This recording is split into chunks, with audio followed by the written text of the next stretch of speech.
मृत्युंजय कुमार जी पटना से। जी। राधे राधे महाराज जी, आपके चरणों में कोटि कोटि प्रणाम। महाराज जी, जब हमारा नाम जब ध्यान भजन ठीक से चलता है तब हमें और अधिक करने का मन करता है, पर जब नाम जब ध्यान भजन किसी कारणवश छूट जाता है तो नाम जब ध्यान भजन करने का मन कम करता है। निरंतरता एवं एक रूपता बनाए रखने के लिए क्या करना चाहिए? को जब तक पूर्व के हमारे अशुभ नष्ट नहीं हो जाते तब तक मल विक्षेप आवरण, ये तीन जो भगवत प्राप्ति में बहुत बाधक है, ये अपना प्रभाव दिखाते रहते हैं। माया रचित तीन गुण है, सतोगुण रजोगुण तमोगुण। जब हम भजन करना प्रारंभ करते हैं तो मन को अच्छा नहीं लगता। वो तो हम सुन के श्रद्धा करके भावना करके उसे करवाना चाहते हैं, पर उसे अच्छा नहीं लगता। उसको अगर छूट दे दी जाए तो उसको अच्छा लगता है विषय भोग करना। मना खष्टान इंद्रियाणी प्रकृति स्थान कर सती, भगवान कहे। पांच ज्ञान इंद्रियों के साथ मन विषयों में जाना अच्छा समझता है। ये देख लूं, ये सुन लूं, ये भोग लूं, ये सूंघ लूं, ये छू लूं, ये खा लूं, ऐसी वृत्तियों में ये विचरण करता रहता है। और पूर्व में जो हमने इन विषयों को भोगा है, उनके संस्कार हमारे अंदर है। उनको जो धर्मयुक्त भोगा है तो और भोगने की इच्छा है, अधर्मयुक्त भोगा है तो पापाचरण के साथ वो विराजमान है। जब आप नाम जब शुरू करते हैं तो वो नष्ट होना शुरू होते हैं। अब मन को विचलता पैदा होती है क्योंकि उसका अभ्यास विषय चिंतन का है, विषय भोगों का है। अब जब अगर हमारा मन मानो 1 घंटा हम भजन करने और हमारा मन भजन में लग रहा है तो हम काफी पवित्रता अपने हृदय को दे पाए हैं। चाहे पूर्व से आई हुई पवित्रता हो या अभी वर्तमान के भजन की पवित्रता हो, भजन हुआ है तभी मन लगने लगा। अब मन जैसे लग रहा है और फिर वो एकदम उचाट कर जाता है, विषय सेवन में चला जाता है, फिर नहीं लगता है। इसी को लगाना साधना कहते हैं। और एक दिन जब ये ठीक से लग जाएगा और हृदय निष्पाप हो जाएगा तो फिर भजन करना नहीं पड़ेगा। भजन कभी छूटेगा नहीं। जी नहीं सकते भजन के बिना। जैसे मछली जल के बिना तड़पने लगती है, तद विस्मरणेन परम व्याकुलती थी। ऐसे प्रभु का नाम छूटने का आभास हुआ, छूटा नहीं, आभास मात्र हुआ तो प्राण व्याकुल हो जाए। ऐसा कैसे हो सकता है? ऐसा कैसे हो सकता है? वो व्याकुल हो जाएगा। त्रिभुवन की राज्य लक्ष्मी देने पर भी जो एक पलक झपकने के समय में भी अपने प्रभु का विस्मरण नहीं करता, वो सिद्ध महाभागवत पुरुष कहा जाता है। जो भगवान का भजन सिद्ध महापुरुष कहा जाता है। अभी अपने लोग सिद्ध तो हुए नहीं, साधन में लगे तो कबहू तो थोरो भजन, कबहू होत विशाल, मन को धीरज छुटे नहीं, गाहे न दूजी चाल। श्री ध्रुवदास जी कह रहे। कभी तो भजन में बहुत मन लगता है, कभी थोड़ा लगता, कभी बिल्कुल नहीं लगता। अब हमें क्या करना है? दूसरी चाल नहीं पकड़ने देना मन को। भजन में नहीं लग रहा है तो हमको भजन में लगाने के कई वृत्तियां रखनी चाहिए। अब मान लो आप लोग अंदर से पता नहीं समझ पाओ कि नहीं, वेग आता है, कभी वाणी का वेग है। अब आप मानसिक जब करोगे नहीं बनेगा, वाणी वेग में आ गई है। अब उसके लिए गाना जरूरी है। कीर्तन में आओ, वाणी का वेग समन करो, कोई पाठ शुरू करो, कोई ग्रंथ बोलो, कोई गान करो, राधा राधा राधा राधा, कोई पद गाना, बनी वृषभानुनंदनी, वाणी का वेग आया है। अब मन भजन में अंदर से नहीं लग रहा, क्रिया का वेग आया, अब कुछ करना चाहता है, चलो सेवा करो। अब बैठा लो मत उसको, भजन में नहीं लगे, सेवा करो। सेवा करते हुए बीच बीच में बोलो राधा राधा राधा, क्रिया का वेग शांत होगा, अपने आप फिर वो स्थिति आ जाएगी। हर इंद्री का ऐसे वेग आता है। अब जो निषिद्ध वेग है उसके लिए हमें उसके राजी नहीं होना, उसके लिए उसको मना करना, नहीं नहीं। अब वो तुम्हें हराएगा, तुम्हें जलाएगा, बस उसे सह गए, वही सबसे बड़ा तप है। तप माने ताप सह लेना। ये अंदर के वेग जो गलत वेग हैं उनका ताप सह गया, वही महात्मा है। धर्मयुक्त विषय सेवन करना और अधर्म युक्त विषयों का त्याग करना, धर्मयुक्त क्रियाएं करना, अधर्म की क्रियाओं का त्याग करना, परम शुद्ध भोजन पाना, भगवान को अर्पित करके पाना, व्यवहार में किसी को दुख ना पहुंचे ऐसे आचरण करना। एक दिन भजन अपने आप में समा जाएगा। भजन का अभ्यास हो रहा है ना, और ऐसी घेराबंदी है। अब अभी भजन करके और कुसंग करो तो फिर आप देखो, एक दिन आपसे भजन करने के मन की उत्साह की वृत्ति छिन जाएगी, मन ही नहीं होगा भजन करने का। माया बहुत विचित्र है।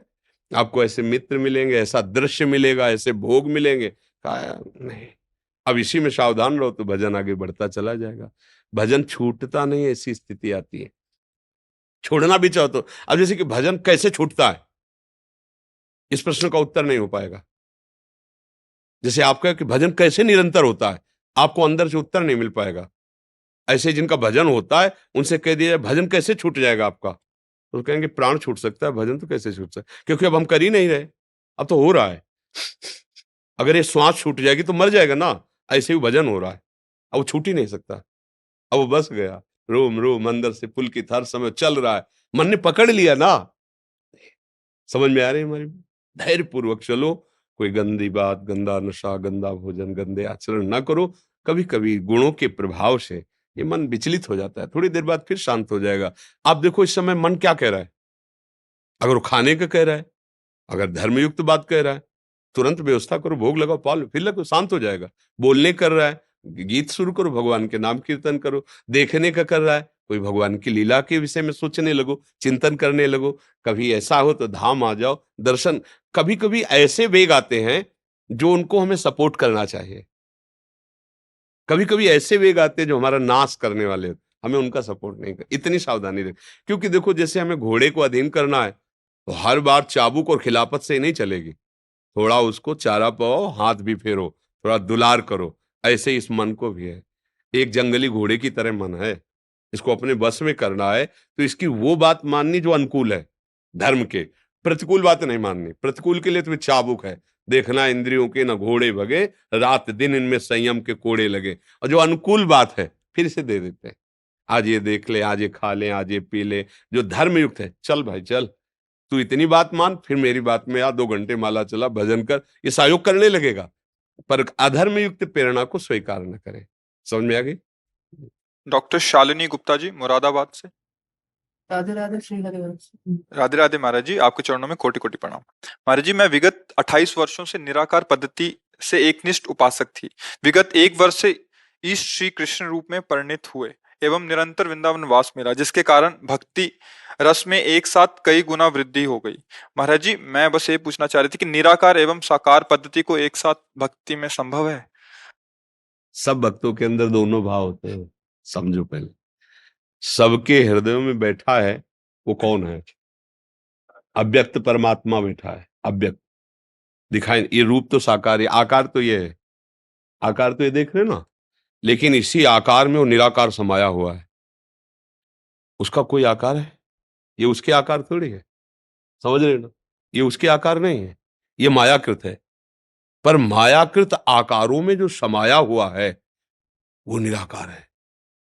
जो आकार हमारा आप देख रहे हैं ना, ये पांच भौतिक है, वही निराकार जब कोई त्रिगुण माया पर विजय प्राप्त करके भजन के द्वारा उसे रिझा लेता है, तो अगर वो तत्व रूप में अनुभव करना चाहता है तो मोक्ष को प्राप्त हो जाता है, और प्रेम रूप से अनुभव करना जाता है तो वही तत्व सच्चिदानंद वपु धारण करता है। ये आकार नहीं है, मायाकृत आकार नहीं उसका। चिदानंद में देह तुम्हारी, जो आत्म तत्व है, निर्विकार तत्व है, वही फिर राम रूप, कृष्ण रूप आदि जो हम भावना करते हैं, उसी रूप से चिदानंद में देह तुम्हारी, विगत विकार जान अधिकारी, परम ब्रह्म तत्व में स्थित निराकार तत्व के परम ज्ञाता अनुभवी श्री जनक जी महाराज जब आकार रूप में भगवान राम को देखा, तब विश्वामित्र जी से कहते, इन्हीं बिलोकत अति अनुरागा, बरबस ब्रह्म सुखई मन त्यागा। निराकार तत्व में स्थित मेरा मन राम रूप को देख करके बरबस त्याग करके इस राम रूप में, ये क्या चमत्कार हो रहा है, क्या ये? तो विश्वामित्र जी इशारा किए तो राम जी ने कि हम नर लीला कर रहे, तब कहा हाँ महाराज दशरथ के पुत्र हैं, हमारी यज्ञ रक्षा के लिए आए। और जनक जी हैं कौन? सुखदेव जी जैसे महापुरुष के गुरु। तो समझ रहे हो, निराकार तत्व में और आकार तत्व में कोई भेद नहीं है। तत्व में भेद, जैसे जल और बर्फ में क्या भेद है? कोई भेद नहीं ना। जल मानो एक निराकार है, और बर्फ, उसको जल ने जब आकार धारण किया तो अगर जानने वाला है तो दोनों को जल रूप ही देख रहा है ना। बर्फ क्या है, थोड़ी देर रखे रहने तो जल हो जाएगी। जल क्या है, उसको अति शीतलता में रख दिया, हो आकार रूप हो गया। भक्तों की प्रार्थना से भगवान आकार धारण करते हैं, वो वही निराकार है, वही साकार, कोई अंतर नहीं।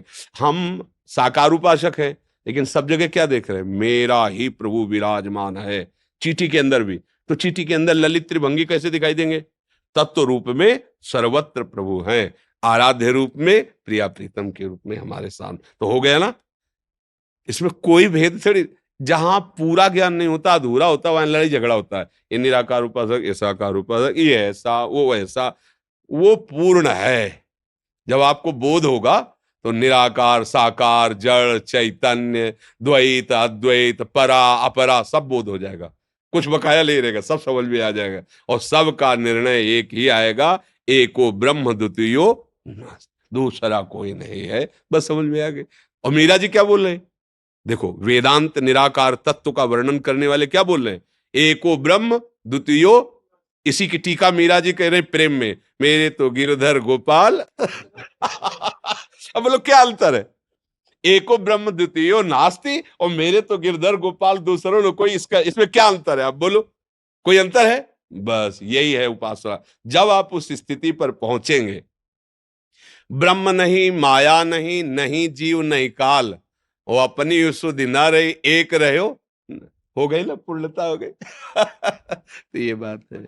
मस्त रहो, मस्त रहो, बहुत बढ़िया अवसर है, निकल चलो। जैसे हवा अनुकूल मिल जाए ना, तो भंवर में फंसने का भय नहीं रहता। निकल चलो, अनुकूल हवा है, श्री जी की बड़ी कृपा है, सत्संग मिल रहा है, साधु संग मिल रहा है, निकल चलो माया से। नहीं तो ऐसे फंसा के मारती है कि निकलना कठिन हो जाता है। माधव जी हांसी से, ठीक है। राधे राधे महाराज जी, आपके चरणों में कोटि कोटि प्रणाम। महाराज जी, हांसी हरियाणा में एक शेषावतार श्री लक्ष्मण जी का मंदिर है। पिछली कई पीढ़ियों से हम इस स्थान की सेवा में लीन हैं और हमारे पुण्य कर्मों और पूर्व जन्मों के कर्मों के कारण हमें भी इस स्थान की सेवा का सौभाग्य प्राप्त है। महाराज जी, बचपन से ही माता पिता को ही गुरु मानकर वो उनकी आज्ञा का पालन करते हुए मंदिर से जुड़े कार्य, पूजा पाठ, नाम जप करते रहे। अब दोनों ब्रह्मलीन हो गए। महाराज जी, इनका संशय है कि जो वहाँ दान आदि चढ़ता है, तो महाराज जी क्या उसको किस रूप में ग्रहण करूं और करूं या ना करूं, बहुत संशय में है ऐसा। ऐसे रहते हैं हमारे अब आप कह रहे हो हमारे कुल परंपरा से पूजा होती चली आ रही, तो हाँ, तो जैसे हमें विचार ये करना है कि हमारे ब्रजजन, ब्रजवासी जन जो है, जो कुल परंपरा से ठाकुर की सेवा में है, अब पूरा परिवार उन्हीं की सेवा में है और कोई व्यापार नौकरी कुछ तो हो नहीं रहा, तो फिर उन्हीं की जो प्रसादी अर्थ है, प्रसादी सामान, उसी से उनके परिवार का पोषण होता है। तो अगर प्रभु हमारे जीवन धन है, तो जीवन पोषण करने वाले भी वही हैं। हम इस भाव से उनके चरणों के आश्रय में, ना तो हमें याचना करनी है और ना हमें अमनिया लेना है। अमनिया मतलब बिना प्रभु को अर्पित किए कुछ नहीं लेना है। तो जो अर्थ सामग्री पहले उनको अर्पित करो, उनके चरणों में, फिर प्रसाद रूप से उसका सेवन करो, तो मुझे लगता है कि कोई हानि नहीं है। गृहस्थ भी रहते हैं हमारे जी, तो गृहस्थ भी रहते हैं, हम नौकरी भी करते हैं वैसे सब। आप गृहस्थ हैं और साथ में नौकरी हाँ करते जी, हैं। हाँ जी। तो ये गद्दी जो हमारा गृहस्थ परंपरा है हमारा। हाँ, तो हमारे भी ब्रजवासी जन गृहस्थ ही हैं। गृहस्थ में ही सब है ना, जो ठाकुर सेवा में तो ऐसे, पर बहुत भगवत अनुरागी भजन मार्ग के। तो आपके संशय की निवृत्ति के लिए ऐसा कर दिया करें कि जैसे आपके पास 500 रुपया है, तो उनमें से 50 रुपया निकाल के आप उसको धर्म क्षेत्रों में खर्चा कर दिया करें। कोई उत्सव करा दिया वहीं मंदिर में, सबको प्रसाद पवा दिया, समझ रहे ना? कुछ हिस्सा उसमें से निकाल के जितना आपको समझ में आवे, और वो दूसरों की सेवा में लगा दो। या कभी और धनराशि बढ़े तो धामों की यात्रा करो, 25-50 लोगों को धाम के दर्शन करा दिए, उसी अर्थ से खवाना पियाना ऐसा। तो उसको मतलब अपने स्वार्थ रहित स्थान पर खर्चा कर दो, जहां भी आपको ऐसा लगे। गौ सेवा, बीमार लोगों की सेवा, या कभी किसी गरीब की बेटी का ब्याह है तो एकत्रित करते रहे, उसको दे दिया, उसमें लगा दिया। क्यों? तो आपका भय खत्म हो जाएगा। बल्कि कोई खास बात ऐसी नहीं है। हाँ, अब ऐसा है कि जैसे तुम्हारे पिताजी ने संपत्ति लगा दी मंदिर में, और आपने अब उस संपत्ति को बेच करके अपने प्रयोग में लगा, अब वो नाश कर देगी। लेकिन मंदिर में लगाई, खूब सेवा में समर्पित, तो प्रसाद तो हम ही पाएंगे ना, प्रसाद तो सेवक ही पाएगा ना। सेवक बन करके आप। पर अब जैसे किसी ने रुपया दिया, आपने जेब में डाल लिया, ऐसे नहीं। ठाकुर जी के चरणों में अर्पित करो, फिर प्रसाद रूप से लो। किसी ने कोई वस्तु दी, पहले उनको चरणों में, मालिक के सामने जाने दो। आप सेवक हो, वो आपकी हानि नहीं कर पाएगी, नहीं कर पाएगी। और उसमें भी थोड़ा थोड़ा निकाल के रख लिया, दूसरों को पवा दिया, तो वो तुम्हारे हृदय में जो अभी हो रहा है ये नहीं होगा, फिर आनंद आने लगेगा। ठीक है, कोई संशय इसमें? ठीक है। हाँ, ऐसे। विशाल जी गुड़गांव से। राधे राधे। राधे राधे महाराज जी, आपके चरणों में कोटि कोटि प्रणाम। महाराज जी, मैं पिछले 18 वर्षों से अनेक महापुरुषों को सुन व पढ़ रहा हूँ और उनकी कृपा से मैं आपके पास पहुंच सका हूँ। आपने मुझे अपनी हर आज्ञा मानने का सामर्थ्य दिया। आप नाम जप के लिए कहते हैं, मैं राम नाम का जप करता हूँ। आप और राम नाम मुझे बहुत प्रिय है। क्या राम नाम जपना और आपका मेरा गुरु होना, क्या ये दोनों एक साथ संभव है? ये दोनों को मैं कोई भी नहीं छोड़ सकता। मेरे ही प्रभु राम है, मेरे ही प्रभु शिव है, मेरे ही प्रभु कृष्ण है, इतना भी अंतर नहीं है। वो जब समझ में नहीं आता तब अंतर समझ में आता है। जैसे मान लो आप हम, अभी आपको रोल साधु का दिया जाए तो आप हमारे ही होंगे, और असाधु का दिया जाए तो हम जानते हैं ना कि आप हो, तो इसलिए हम क्या कहेंगे, दूसरा थोड़ी कहेंगे। भैया ये रोल हो रहा है, वो वही है जो हमारे मित्र हैं, वही है। फिर इसके बाद आपको स्त्री का रोल मिले, फिर आप, तो फिर क्या कहा जाएगा, यार क्या अद्भुत कलाकार है, जो अभिनय मिलता है वैसे, तो अद्भुत अद्भुत अभिनय निर्वाह करने वाले हमारे प्रभु है। वो जो सूकर रूप धारण किया तो सूकर रूप, मत्स्य रूप तो मत्स्य रूप, जगत रूप तो जगत रूप, वो सब रूपों में मेरा ही प्रीतम रमा है। तो फिर संशय कहाँ रही? क्या मैं आपसे दीक्षित हो सकता हूँ? वचन मानना ही दीक्षा होती है। कंठी स्पर्श करा के बांध ले और आज्ञा का पालन करे। खूब राम राम राम जपो, कोई अंतर नहीं। समझ रहे ना? बस भाव से चलो। भगवत आराधना करने के बाद जो वस्तु प्राप्त होती है वो वही है। मान लो, चल दो, निहाल हो जाओगे। जो सब में रमा है उसी को राम कहते हैं। जो सब में रमा है वही राम है। फिर अंतर क्या रह गया? और कौन बचा? कौन? जो सब में रमा है वही राम है, उसे कृष्ण कहते हैं, उसी को शिव कहते हैं। अलग अलग भावों से भक्त उनको पुकारते हैं, पर है वो एक ही। फिर परेशानी क्या है? हाँ जी, कुछ भक्तों ने आपके श्रीमुख से नाम चाहा है महाराज जी। हम तो राधा वल्लभ श्री हरिवंश, राधा राधा राधा। ये ज्ञान विज्ञान एक तरफ, नशा एक तरफ। समझ रहे हो ना? बोले ये बोले ये, और आप, वो हम तो इसके बिना नहीं जी सकते। तो ये बात आप समझ लीजिए कि अगर तो ये नशेबाज तो बस फिर इसी बात का है कि अब तो बेल फैल गई, जाले सब कोई, मेरे तो गिरधर गोपाल। महर्षि गोपेश्वर महादेव। आहा। इन्हीं की कृपा से जब हम आए थे ना, तो नित्य यमुना जल लेके गोपेश्वर महादेव, उस समय वो वयोवृद्ध वो सेवा में रहते थे। वो कौन थे, सुबह सुबह रोज हमें मिलते थे वहाँ गोपेश्वर में। ब्राह्मण हो और मंत्रोच्चारण करते, हम अभिषेक करते थे। तो उन गोपेश्वर विश्वनाथ की कृपा से गोपेश्वर, गोपेश्वर कृपा से राधा वल्लभ लाल, उन्हीं की कृपा से। भास्करानंद, वो जो नरवल में जो कॉलेज, आप भी वहीं पढ़ाते हैं? जे.एन. मिश्रा 79 से मैं वहाँ पढ़ा रहा। मेरा क्लास इंटर में होता था, 11-12 में। लेकिन कभी कभी जब टीचर नहीं आते थे तो मुझे भी मिलता था मौका कि वहाँ तो उस समय अवस्था लघु थी, जी जी, इसलिए वो पुरानी याद नहीं है, क्योंकि आप दूसरे संसार में आ गए। और मैं अभी 2 साल पहले VRS ले लिया मैंने, रिटायरमेंट ले लिया। और तो अभी यहाँ पर एक आवास ले लिया है वृंदावन में। जी, चैतन्य। हाँ, बहुत सुंदर, बहुत सुंदर। अंतिम बन जाए तो सब बन जाए। निरंतर प्रभु का चिंतन करते हुए अगर धाम में शरीर छूट जाए तो भगवत प्राप्ति हो जाती है। जीवन मंगल में व्यतीत हुआ, अब अंतिम बन जाए। अंतिम का निर्णय यही कि भगवत साक्षात्कार हो जाए, भजन में जीवन चल। बहुत अच्छा लगा कि आप हमारे पूर्व के एक चुनरी ला के आपको और थोड़ा कुछ मीठा का प्रसाद आपको दे दीजिए। ये हमारे श्री जी की प्रसादी जो मेरे है इस वजह से। और गुरुजन तो गुरुजन ही होते हैं ना जो अब हमारी दृष्टि में आप भले पैंट शर्ट में हो, लेकिन गुरुजन अगर वो पढ़ाई ना पढ़े होते तो इस पढ़ाई की तरफ कैसे आगमन होता। बहुत सुंदर है। अब वृंदावन अधिक से अधिक वास करते हुए धन्यवाद।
मैं आपकी तरह बनना चाहती हूँ। हमारी तरह आपकी तरह बनना चाहती हूँ। अरे मम्मी पापा को रुलाएगा क्या?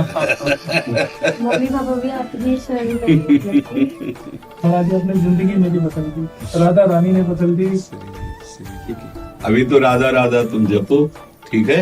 मैं जब भी खेलता हूँ मेरा घर आके सकता हूँ। जब मैं अपने दोस्तों के साथ खेलता हूँ तब भी मैं सकता हूँ, मैं पढ़ते भी लगता हूँ और सब रहता हूँ। अच्छा, फिर हमारी तुम्हारी दोस्ती पक्की हो जाएगी, दोस्ती हो जाएगी तो फिर दोस्त दोस्त एक ही हो जाते हैं फिर, कि जैसे हम है वैसे तू। मैं सिर्फ मैं कुछ नहीं करना चाहता, बस मैं अपना मैं राधा जी के चरणों में करना चाहता हूँ। ये तो फिर बहुत और अच्छी बात हुई कि जैसे श्री जी चाहे वैसे रखे, चाहे गृहस्थ बना के चाहे विरक्त बना कर, मुझे श्री जी चाहिए। तुम जीत गए इस बात में, ठीक है। आप ऐसे नाम जप करो।